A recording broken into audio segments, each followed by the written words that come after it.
Shalom Bapak Ibu Saudara-saudari yang dikasihi oleh Tuhan.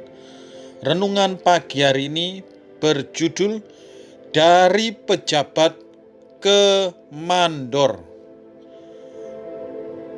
Firman Tuhan diambil dari bacaan Gemar Nehemia 1 ayat 4. Ketika aku dengar berita ini, duduklah aku menangis dan berkabung selama beberapa hari. Aku berpuasa dan berdoa kehadirat Allah semesta langit. Saudara, dalam pemerintahan dikenal adanya istilah lingkar dalam atau yang sering disebut ring satu kekuasaan. Mereka adalah orang-orang yang sangat dekat dengan si pemimpin.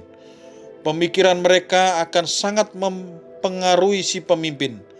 Dan tentu saja posisi mereka akan sangat nyaman, bahkan mungkin melebihi para menteri atau pejabat tinggi lainnya.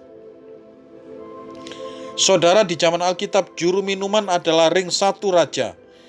Disebut juru minuman karena tugas mereka adalah menyediakan minuman dan mencicipi dulu minuman yang hendak dihidangkan kepada raja. Itu sebabnya juru minuman haruslah orang yang sangat dipercaya raja. Bagi Raja Persia Artasasta, Nehemia adalah orang kepercayaannya. Nehemia sebagai pejabat tinggi sebuah kerajaan adidaya seperti Persia saat itu jelas memiliki posisi yang sangat nyaman. Namun ia tetap sangat peduli dan memikirkan nasib bangsanya sendiri. Ia bahkan menangisi nasib bangsanya yang sebagian menjadi tawanan dan sebagian yang masih ada di tanah Israel hidup dalam kondisi mengenaskan. Bukankah ini sangat berkebalikan dengan kebanyakan orang yang ada di sekitar kita?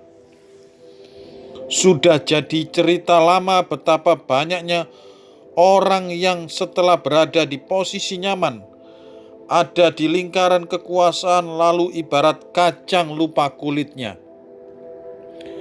Dulu paling keras menuntut keadilan, dulu paling depan untuk peduli dengan kesusahan bersama, tapi setelah kini menjadi kaya atau berkuasa, ia menjadi cuek, bahkan berbalik menjadi si penindas. Saudara, dari pejabat tinggi di istana yang nyaman menjadi mandor bangunan, itulah Nehemia. Ia melakukannya dengan penuh resiko. Itu dimulai dari kepedulian dan hati yang terbeban untuk bangsanya dan Allahnya. Di mata dunia, keputusan Nehemia itu mungkin bodoh. Tapi jika Nehemia tidak mengikuti panggilan Tuhan itu, kita tak akan pernah tahu pemimpin hebat seperti dirinya.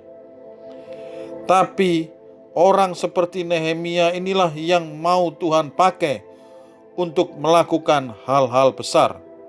Bukan mereka yang hanya ingin nyaman. Bagaimana dengan hidup saudara? Ingatlah, hal-hal besar akan didapatkan orang-orang yang berani meninggalkan kenyamanan.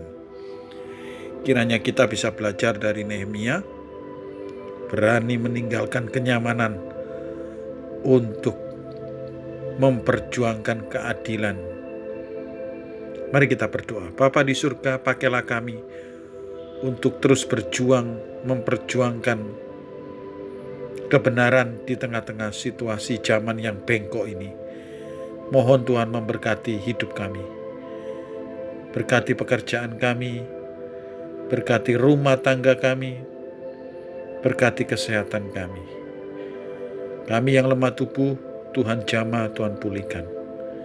Dalam nama Tuhan Yesus kami berdoa. Amin. Selamat pagi, cawaan tetap setia baca Alkitab. Tuhan Yesus memberkati Bapak Ibu, Saudara-saudari sekalian. Haleluya. Amin.